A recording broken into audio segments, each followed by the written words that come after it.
जी बताइए। अपराध वाला जो आपका जो संस्था है ना हुजूर, जी जी। तो वही देखे। और हमारा वो क्या नाम है, हमारे पदाधिकारी लोग हैं, हाँ हाँ। आपसे जुड़े हुए हैं। अच्छा, very good very good very good. जी। देखिए, किसी को पदाधिकारी मत मानिए, अपने आप को ही मानिए। उसमें हाँ, आता हूँ। तो अपन इस बारे में विस्तार में बात करेंगे बाद में। आपने शुभ नाम जी, क्या बताया अपना? डॉक्टर राजकुमार आजाद। अच्छा, डॉक्टर राजकुमार आजाद। आप किस चीज के डॉक्टर हैं? हम होम्योपैथ डॉक्टर हैं हुजूर। अच्छा, गुड गुड अब गुड हम गुड गुड। अब ये मानवाधिकार संगठन के हम राष्ट्रीय उपाध्यक्ष हैं। अच्छा, very good very good very good very good. वैश्य समाज के राष्ट्रीय अध्यक्ष हैं। अरे वाह, बहुत सुंदर, बहुत ही सुंदर। देखिए, मैं आपको एक चीज बताऊं। जी जी जी। जब तक हम इस देश की राजनीतिक शुद्धिकरण की बात नहीं करेंगे, तब तक जी यहाँ कोई अच्छी व्यवस्था नहीं आ सकती।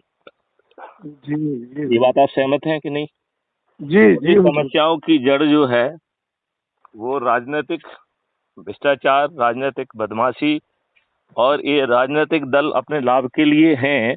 अब आपके बिहार में ही देख लीजिए, नीतीश कुमार जी ने जो है किससे हाथ मिलाया जी जी है? हुजूर।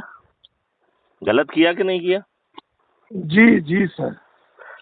तो ये तो शुद्ध राजनीतिक मक्कार बदमाश लोग हैं जो सत्ता में आसीन रहना चाहते हैं। जी आप ये हुजूर। बताइए, ये आपके रिप्रेजेंटेटिव क्यों होना चाहिए? गलती उसकी है कि हमारी है हुजूर। गलती अपनी है, क्योंकि जब अपन ने हम क्योंकि अपन ने जो है उसको वोट दिया, नंबर वन। और नहीं गलती हुजूर, गलती उसकी भी है कि उसने आपको ऑप्शन ही नहीं दिया। राइट? नहीं यदि हुजूर।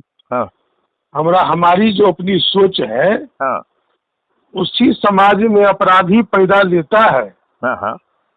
जहाँ वीर पुरुष मर जाता है। देखिए, वीर पुरुष जो है वो वीर ना होके भीर पुरुष हो गया है। वो स्वार्थी पुरुष हो गया है। वो खुदगर्जी हो गया है। आपने वो एक नायक फिल्म देखी है क्या? जी जी हुजूर। देखी है। तो उसमें क्या कहा है कि हर व्यक्ति अपनी बीवी के साथ जो है 100 गज के प्लॉट में बैठ के चाय पीना चाहता है। इस राजनीतिक गंदगी को कौन दूर करेगा? ये ये हमारी ये हमारी डायलॉग आपको याद है कि नहीं है?